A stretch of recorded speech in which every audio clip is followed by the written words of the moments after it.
Welcome, Carm Capriato, the Service Aftermarkets podcast pioneer with the gold standard of aftermarket business podcasts. Join me for Aftermarket Insights as we advance the aftermarket. And as always, know that you'll learn just one thing. Find us on your favorite podcast listening app and remarkableresults.biz or on my YouTube channel. Hey everybody, Carm Capriato, Remarkable Results Radio, again back here in Amelia Island in Florida with the Institute 2025 Summit. Theme is Stand Out, and my next guest is absolutely outstanding. We are theinstitute.com. Thanks to Cecil and Kent for having us out here. I've learned a lot, met a lot of nice, neat new friends, and thank you so much to our sponsors. Hey, take your auto care center to the next level, the gold level, with the Napa Auto Care Gold Certified Program. This program is for the best of the best who can provide a consistent consumer experience and earn the trust of returning and new customers. Talk to your Napa sales representative about how you can become a gold certified shop. Hey, for over 30 years, Napa Trax has made selecting the right shop management system easy by offering the best, most comprehensive SMS in the industry. We'll prove to you that Trax is the single best shop management system in the business. Find Napa Trax on the web at napatracs.com. Hey, if you're watching on YouTube, please subscribe, give the video a thumbs up, and thanks. Hey, welcome back. Let me tell you about my next guest. In fact, there's so much to talk about that I have to actually read it from his mini bio here. The best-selling author of nearly 50 sports books. Damn. I've always wanted to write just one. He's a peak performance business speaker and proud member of the Speakers Hall of Fame, which is no easy task. And you proved that to us this morning. He's keynoted conferences all over 7 continents. He's been featured on CNN, CBS Mornings, MSNBC, ESPN, and Fox News, as well as the Wall Street Journal, New York Times, and USA Today. His mission for us today in the conference, as we heard his keynote, is to get us all thinking differently about how we can raise our game to the next level. Sports was, man, everything you talked about with sports, you opened up with Tom Brady. And so since I'm from Buffalo, I wasn't comfortable with that. I'm from Minnesota. I wasn't comfortable with that. I just found it, here I am figuring out how the damn man beat us forever. Right. I don't know. We may have been 1 in 10 years. I just don't quite remember that. But Ross Bernstein, you nailed it. You were telling stories up there, and you covered 16 different, if you will, strategies or concepts for us. And I want to talk about a few of them. But the theme that we've been hearing from all of our speakers, and all as I was spending time at the lunches and at the breakfasts, this whole storytelling thing is big. And that's what you did. You got up on stage, and all you did in all 16 key strategies was tell us a story. Mm-hmm. And the audience was glued. Mm-hmm. Why is storytelling so important? Well, thank you, Carm. Thanks for having me. I'm honored to be here. Storytelling it's just the best way to communicate, right? We've been doing it forever. When a great storyteller tells a story and they talk about their family, you think about your family. When they talk about their job, you think about your job. We learned that from Walt Disney, right? Books, movies, and our brains are wired for storytelling. So I think it's a muscle. You can get better at it. You can work at it. I remember one time I was speaking at a conference with Leno, and I was visiting with him in the green room, and I was, in awe of this celebrity. But of course, he was the nicest guy in the world, just as you'd imagine, asked me all about me. And I was fascinated to learn, and this is back in the 90s before cell phones and social media and video, that every Saturday night when he was at the peak of the Tonight Show, when he was making, a guy probably made $100 million, that he would, every Saturday night at midnight, he would do like a stand-up improv set at the Hermosa Beach Comedy and Magic Club for the drunks. And it, before anyone could record it, but he would basically practice his stories. Yeah, he was honing. And, and he said, if I could tighten up a story by 2 or 3 words, do people laugh differently? And I was amazed that here's a guy who's had such success, yet was so particular and wanted to practice and make it right. And that really stuck with me about that. That's what makes the great ones great, is that even those little things, they can work on them. Jay Leno was a real guy, man. I mean, he was the real deal. I loved Jay Leno, and I continue to like him today. Of course, I'm old enough to remember Johnny Carson. Me too. And those were big shoes to fill, weren't they? in this industry, we're small business people. And we're trying to teach them through coaching and what I do on the podcast and the networking groups that exist, how to become a more sophisticated business person. And everything you talked about today helped us become more sophisticated. One of them was team chemistry. And I think we struggle with that a lot since most of our CEOs, our business owners today, never went to a leadership class. They came up from the wrench world into being a CEO. Chemistry? Let me see. I remember going to a class in school and we had something foaming on the counter. That's not it today. Chemistry is the biggest thing in sports and that they're aware of, and they work on it constantly, and we don't think about it in business.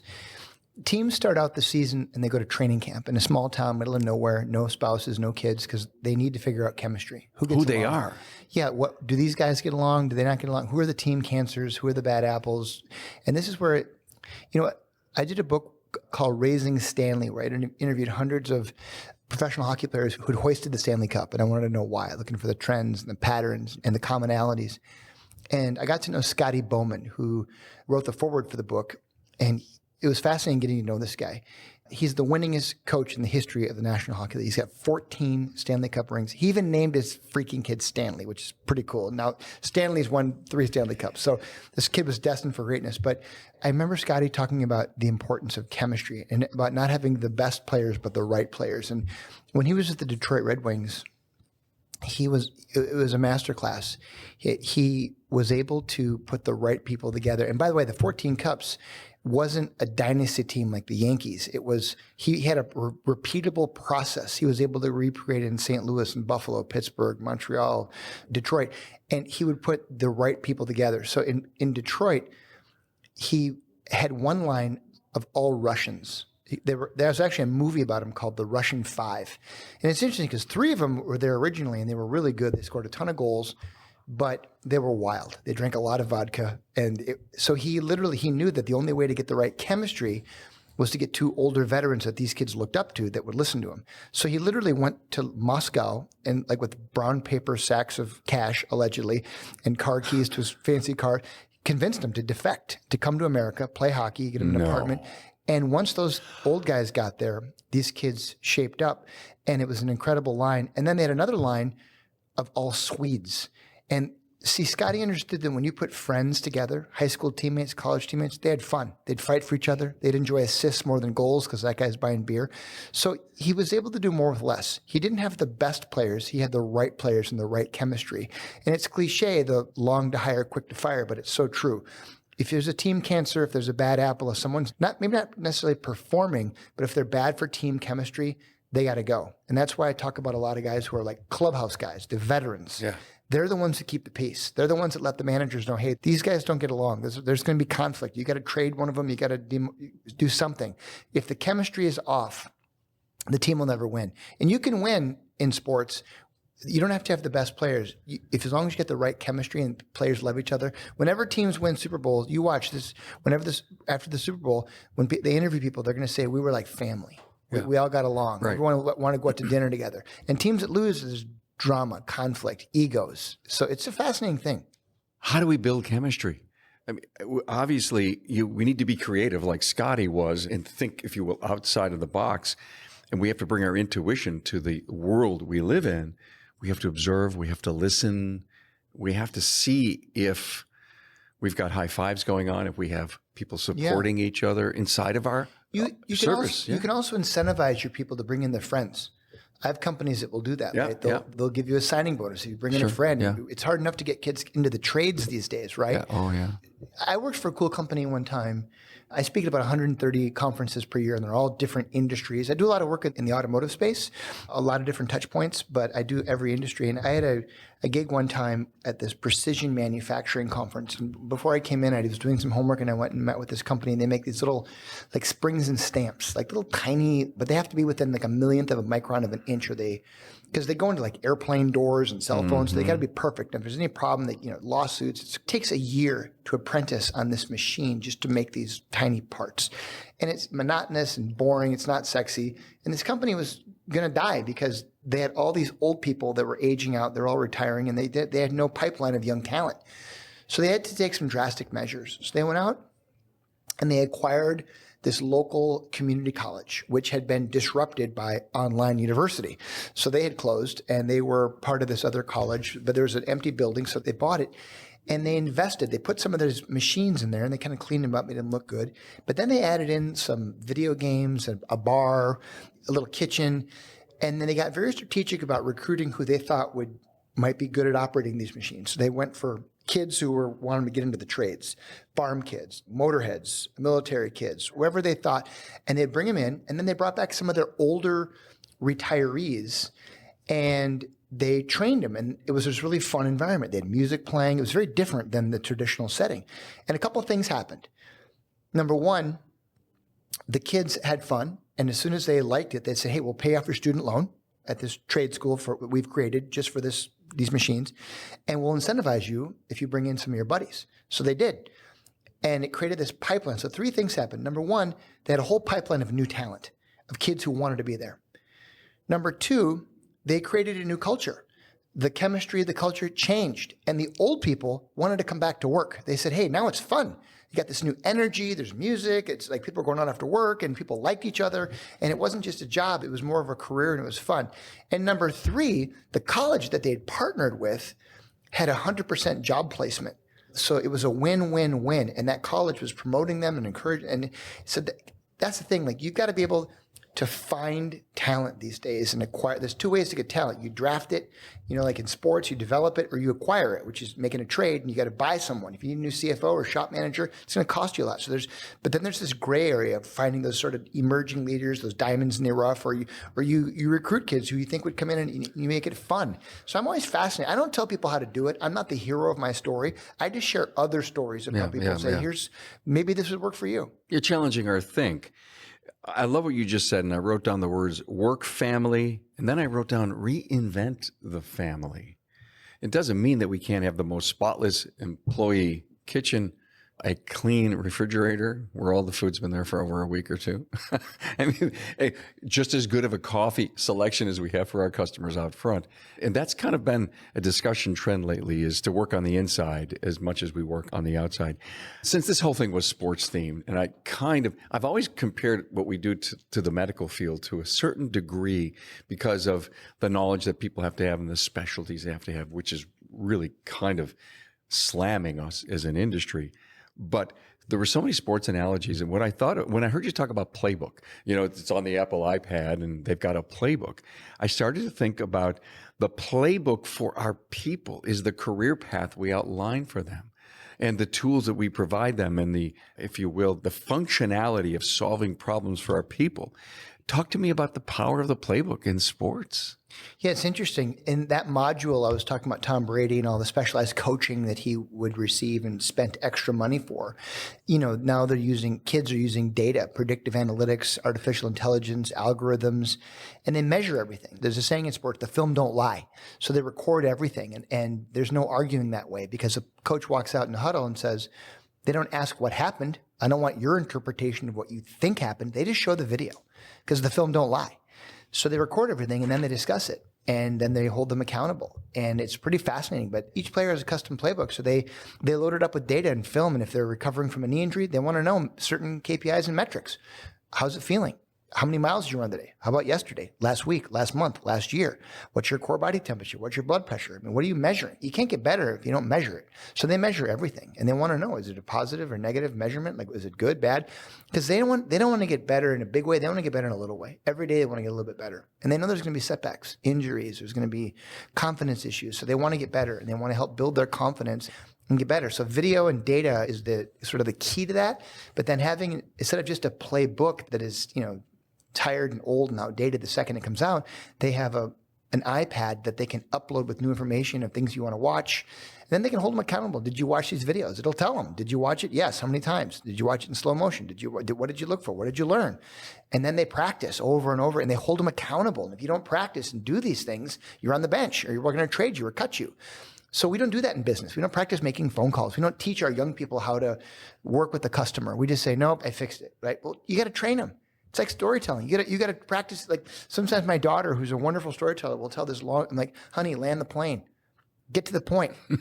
like make it like if it's funny, that. like get to it, right? I love that. Yeah. So I mean, there's no one right way to do it. And that's kind of what I do. I celebrate lots of different ways, and I just do it through the lens of sports. That's kind of been my passion, but it applies to business, it applies to life. And, the people in your industry do an amazing service. They help to create the American dream. They help to make sure that our vehicles run well and that we're safe and that we can get to where we need to go to run our country and run businesses. And what they do is profound.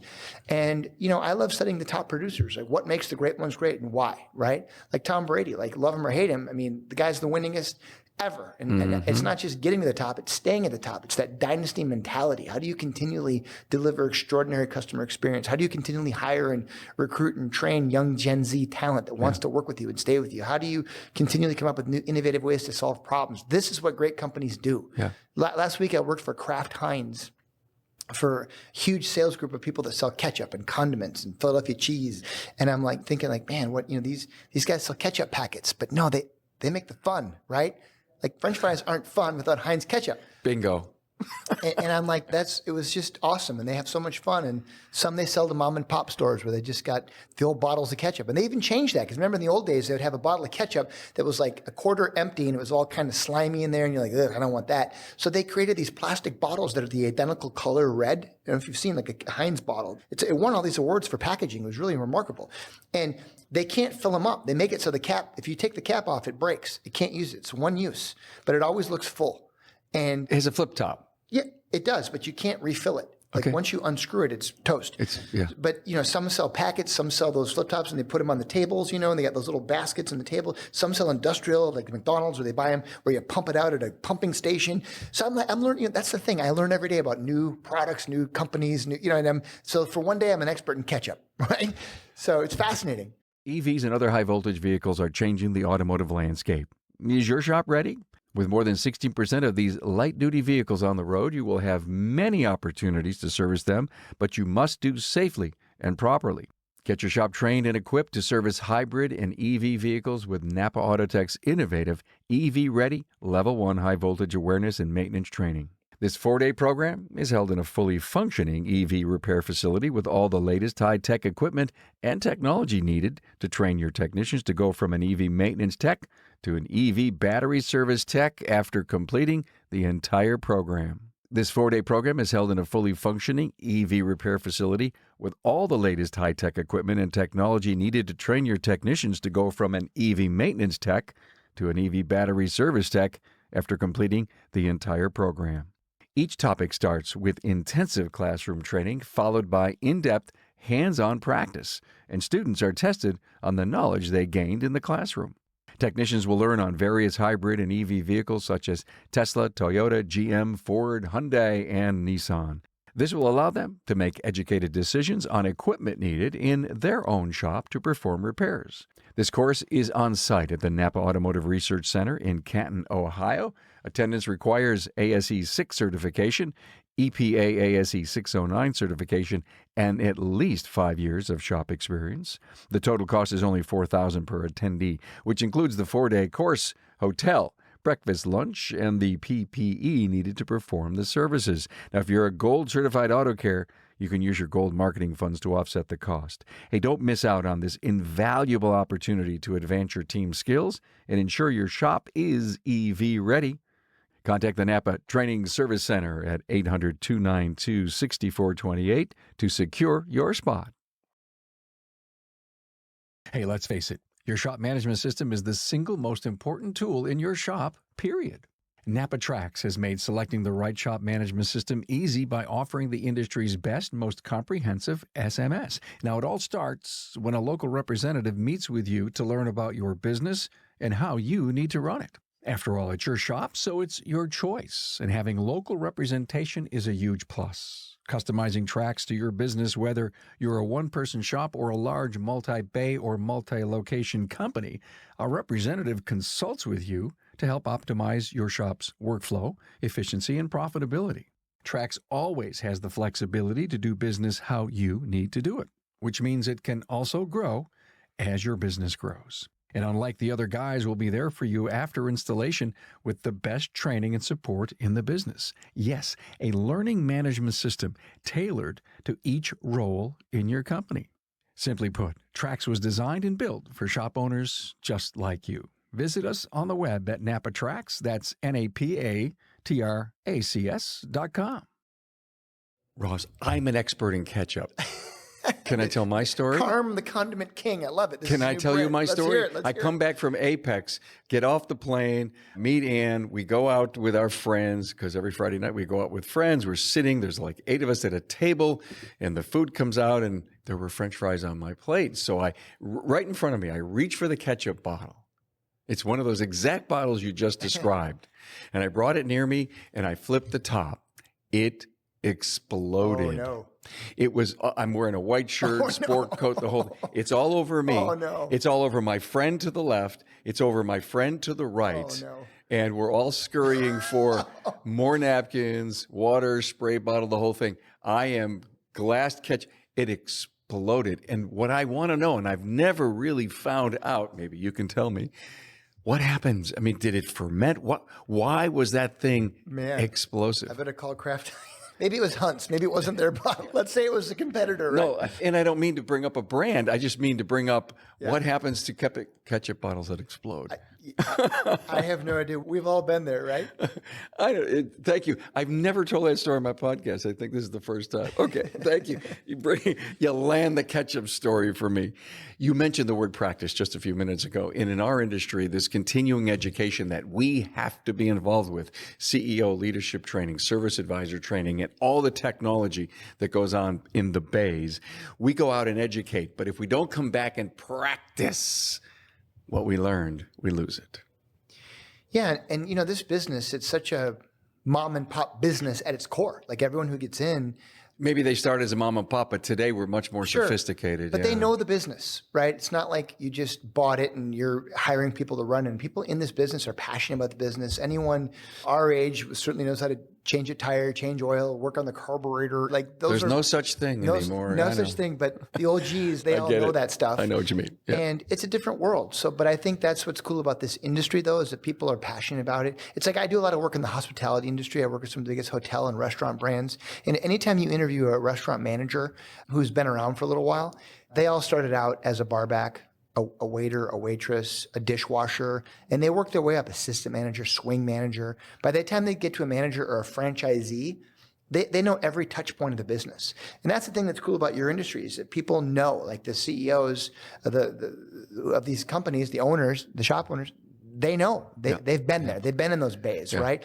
That's a really cool, unique, differentiating factor about this industry is that you have that connection. I work in a lot of industries where people have no idea what goes on in those other areas, right? And I think that's unique. But I think that also creates problems that you sort of take things for granted. You go, well, we've always done things that way, or well, I know what's going on because I've been there, done that. But the reality is that young people today, those kids that are in those bays, they think differently. They have mental health issues. They care about different things and about work and culture and life after work. And so you can't just be a boss. You've got to be a psychologist, a mom, a dad, a shoulder to cry on. Yeah. Kids want to be promoted. You got to give micro promotions. You got to help them succeed or they're not going to stick around. And if you want to create loyalty, like I told a story today, I work for some restaurants that have 150 to 200% turnover every year. I mean, as bad as your listeners think they have it, imagine that. That takes into account, you might have a typical fast food QSR restaurant, 20 employees, 5 are lifers. 5 have been there 10, 20 years. That's a lifetime in fast food, right?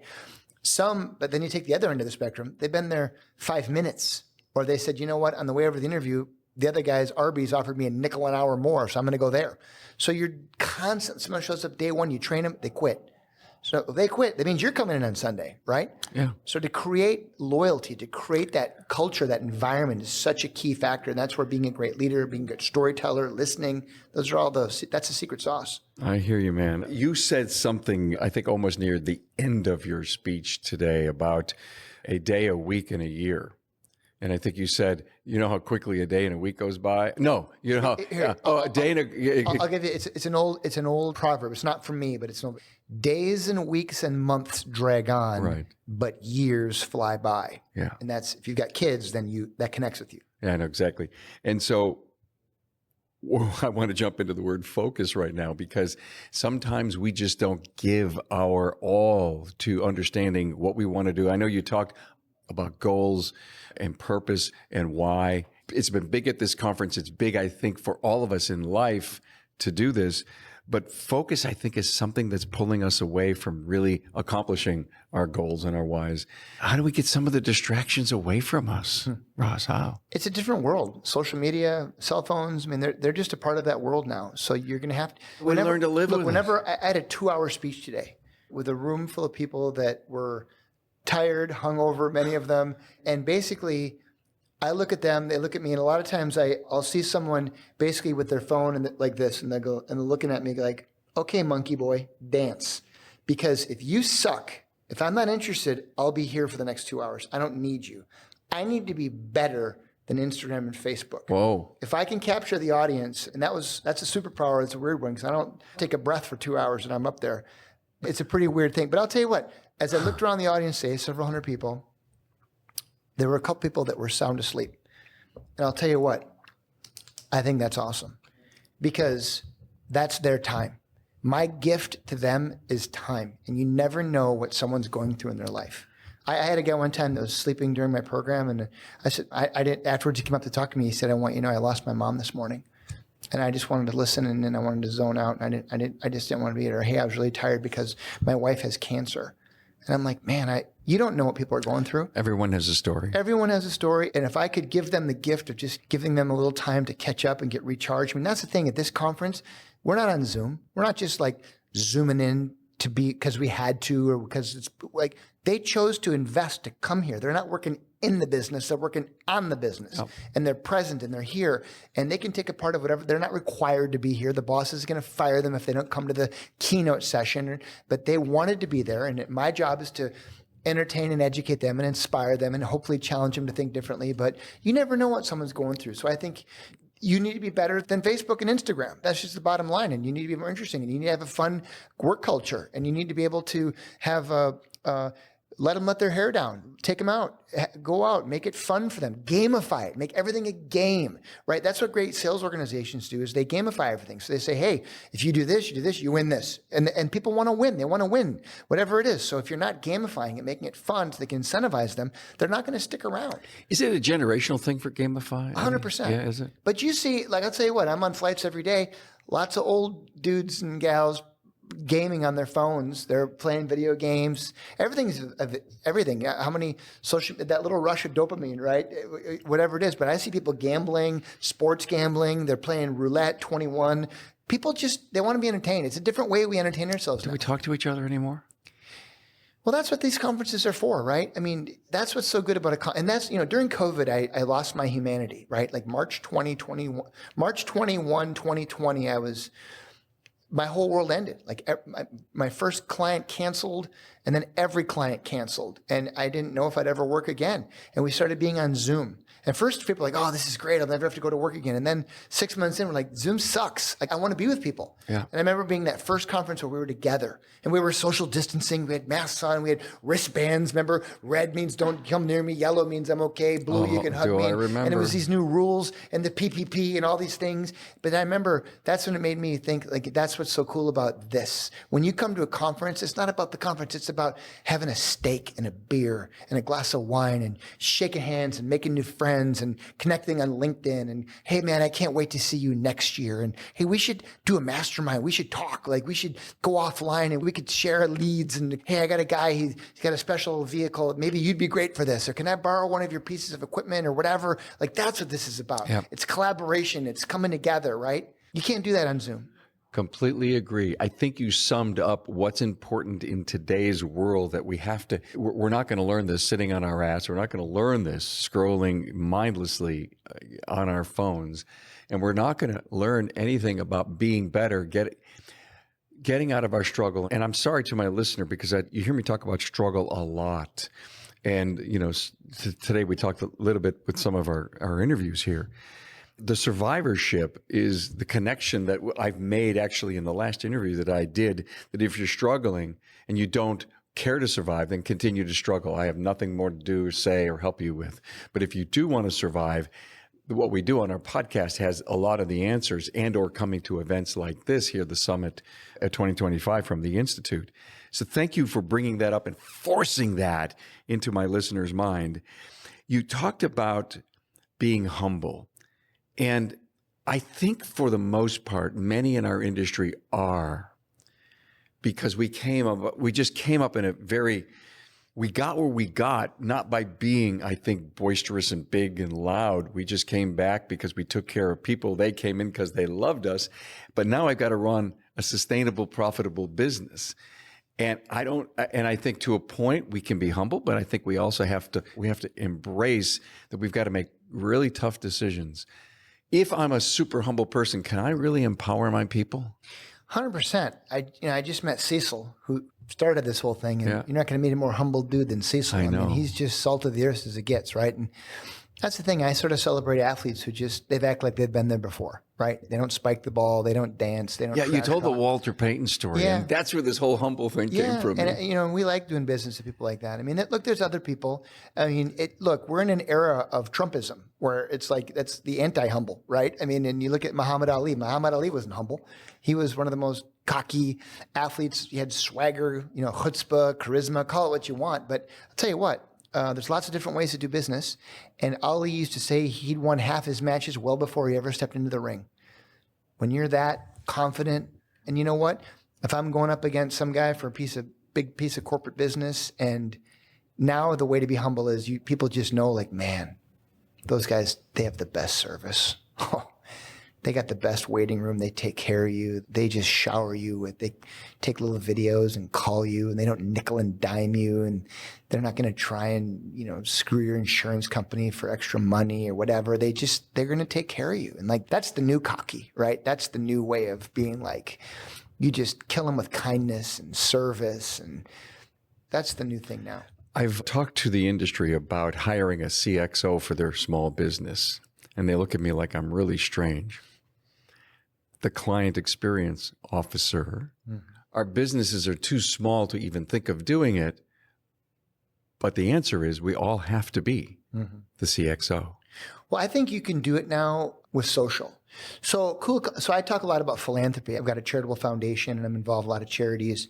One of my favorite companies is a company called Starkey. They're a $6 billion medical device company. They make hearing aids, but they're not really known for their hearing aids. They're known for their philanthropy. They have their founders, Bill and Tawny Austin, their passion is to watch little kids hear for the first time. Mm-hmm. So they have these mission trips and they get rock stars, politicians, professional athletes to go to Haiti, Ghana, Liberia. They fit and they give kids hearing aids, and but the secret of their success is they hire a bunch of young people like your amazing daughter who understand technology and social, and they get little video snippets and they put them to great music.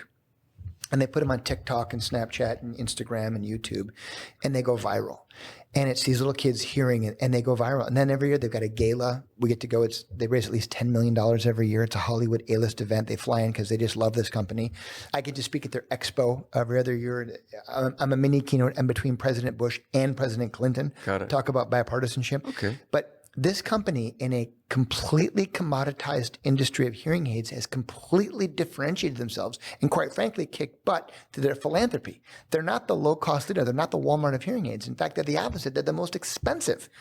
But people choose to do business with them because they give and they serve the communities that serve them, and they do it through their social. It doesn't cost a lot to create great video content. It's storytelling done in little snippets, 30 seconds, 60 seconds, right? I mean, so many of your listeners are, they're just beating the dead horse with Facebook, whatever. But you got to think differently. And if a CXO, perfect. That's a person that's going to think differently about how they're going to create different experiences. Getting video testimonials of those great stories. How do you coach a young person to say, hey, can I get a video testimonial? Would you tell the story?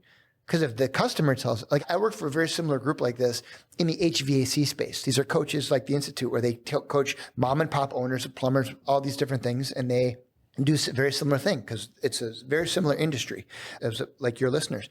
And I told them about a story about video testimonials because I have 150 on my website that people watch. And that's what gets me booked for speaking because I'm in a very commoditized business of selling speeches. Yeah. So because they get proof from other CEOs, VPs of sales going on and on about how great my program was and how much they love my program. Love Ross. It's not me bragging about me. It's my best customers. Yeah. So I coached this guy on how he could coach his people. So sure enough, Minnesota story here. A guy, mom and pop guy, some big wig has a party going on at New Year's Eve at his house, and the heat goes out. New Year's Eve at 11 o'clock at night. Who are you going to call? He starts calling. No one's answering. Finally gets a guy after hours, 24 hours, calls me, says, I'll be right over. Midnight, shows up, fix it. You don't have a good heater in Minnesota midnight, you're going to die. This guy was so happy that this guy came over, and the guy said, hey, can I ask you for a little video testimony? He remembered because the guy gamified it. So if you bring me a video, I'm going to paid Friday off, right? We're going to reward you, gamify. So this CEO says, I'm switching all my business. I own all these companies. We're switching all our business to, Bob's Appliances, whatever it was, because these guys were incredible. They came over. No one else took my call. These guys, he came over. He saved the day. He was so nice. Didn't nickel and dime me. And it went viral. They got so much business from this guy telling this, but it's because he asked for that. And he didn't want it. Go back to your office, record it just in the moment with the iPhone, authentic, bad audio that's much, much better, more real. And that's the kind of stuff people need. And that's what the CXO does. You get a kid who understands technology. And how do you capture the hearts and minds of customers? Because people have choices. They want to work with them. And then the CXO is going to tell people like, hey, maybe you shouldn't be commenting on Trump and Elon or Hillary and Kamala or abortion or gun laws because maybe half your customers disagree with you. So don't do that. Warning, that was one of the best pieces of advice we've had in a long time. Be careful. Yeah, and just don't do it, right? I'm Switzerland. Half my clients watch Fox News, the other half watch MSNBC. Yeah. It would not be prudent or smart for me to comment on anything political in my life, so I don't. Yeah, that's smart, yeah. I'm neutral too when it comes to all the great people in our industry. I'm moved by, first of all, your great speech, but in a very short time together. And I want to leave, Ross, with your piece on be willing to change. And we all can change and improve. But when you said lean in, that really grabbed me because I think we talk about stuff. We write things down. We have our purpose. We have our why. We have our goals, but we never, if you will, I call it being bold, italic, leaning into a decision or into a goal and saying, I am going to do it and I am going to get it done. Talk to us about leaning in. It's inevitable. Change is here. I gave some examples in my world of certainly when COVID hit going virtual, a lot of my colleagues, competitors went broke. I had one of my best years ever. I was doing 4 gigs a day, right? Companies didn't have a budget. I said, no worries. Twofer, BOGO. I'll do this one for free. Bring me back next year, full fee, and I'll be in person. And this is all online, right? It was all online, but I came out of the pandemic as the busiest speaker on the planet because I didn't let those relationships die. I took care of them when they needed me, just like I learned from my grandpa in the furniture stores. Take care of people when they need you the most. Don't charge them, help them, and they'll remember you. And I came out smoking, and a lot of people never got their traction back. It's a momentum business. You get it, you keep it, but you got to change, right? I mean, I wrote 50 books. Guess what? Bookstores are dying, right? Bookstores are gone. And now we've got ebooks and Kindles and Nooks and Audibles. And so content's changing, right? So you got to change. You got to adapt. You got to do different things. I've had books are what I call currency. I give them away. They're what I call that first warm puppy wet kiss. If a new client wants to hire me, I don't send them a brochure. I send them a bunch of my sports books for their bathroom library. And it starts that conversation off in a really different perspective. Cool. You just hit on something. And I wanted this to be the last piece, but I can't let it be it. Okay. Because you talked about pick up the phone. You talked about pick up the phone and call somebody. And that resonated with me. And you also said, what would Grandpa Joe do? All right. So you're thinking back to some legacy moments, the things that you've learned in your life. And we all have them. Mm-hmm. But we also have challenges of today that we're not quite sure what Grandpa Joe would do. And even if Grandpa Joe could even understand the situation that I'm in. So you pick up the phone and you learn to network. And I think it's missing. It's missing. We do have friends, maybe not to the widest degree that we need to have in our industry as far as an influential network. But boy, we need to pick up the phone. Yeah. I'm old school that way, and I still call people. I check in, I enjoy it. I'd rather call someone when I'm out for a run or a walk than be in a mastermind where I got to pay to talk to them. I would rather just, hey man, how you doing? How's your family? What's going on? Like, catch me up, anything new and exciting. And I just check in on people. And, I remember when my dad took over the furniture stores in southern Minnesota, and he bought a computer. And that was a big deal, because we had file cabinets of all of our customers. And look, they would come in and pay. They were on layaway, right? They'd make payments like every Monday or whatever, first of the month. People would walk into the store and they would sit down, they'd have a cup of coffee, and they would make a payment. That was credit in those, right? Yeah. And my grandpa would always under-promise and over-deliver. He would make sure they left with a donut, or maybe we'd always get free carpet samples, those little squares, and that would always be like a new rug for the garage, right? So people would always say, can I have a carpet? Of course you can, right? They'd always leave with something, right? And when we got the computer, grandpa's like, well, are people they're not gonna come in anymore. Then what? And it's scary. But every industry, from the horse and buggy guys to now we've got hyperloops and autonomous vehicles and mass transit and trains and Uber. I mean, are people even going to have cars in the next 10, 20 years? I don't know. But it's all about leaning in and saying, hey man, let's just enjoy this ride. And look, if you want out, get out. There's private equity. Let the young guys take it, right? I mean, just like in Shawshank, get busy living or get busy dying. Like, enjoy this. Take care of people, have fun, or find something else to do. It's okay. That's what this conference is about, man. Figure out that next step. If you're not passionate about it, pass the reins. It's okay. Sorry, there's one final thing I have to say. And I just remembered that list that you read off of like 150 different things. Did you write that last night, or is that just kind of a standard piece?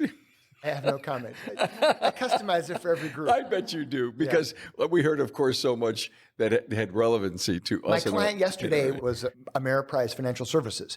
So they have very different problems than you have, right? In this world. So every client is a different, has different challenges. Oh my God. We're sitting there and he's going and going and going. Then he flips this little piece of paper over and he does another 50 or 60 of them. And every one of them, everyone resonated with me. Yeah. But the moral of that story was, what are the things you can control? So many things you can't, right? The economy and politics. Then it just comes back to like picking up the phone and just being nice and taking care of your mental health, your physical health. I mean, it's not rocket science. Business has always been business forever. People choose to do business with people who they like, who they trust, who get it, right? And that at the end of the day, that's what it's about. People can get their car fixed anywhere.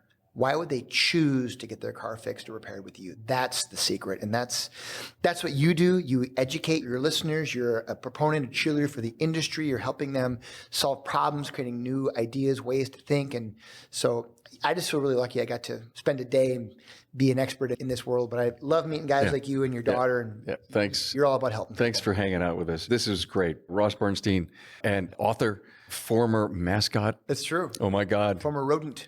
Goldie the Gopher. Former rodent mascot. And you've got to hear that story someday. You have a book about it, am I right? Well, it's not about me. It's more about the history of, my books aren't about, like I say, I'm not the hero of my story. I talk about other people, but that's a history of gopher hockey at the University of Minnesota, as told to a large, smelly, furry rodent. Thanks for being here, Matt. Great to meet you. Thank you, Carl.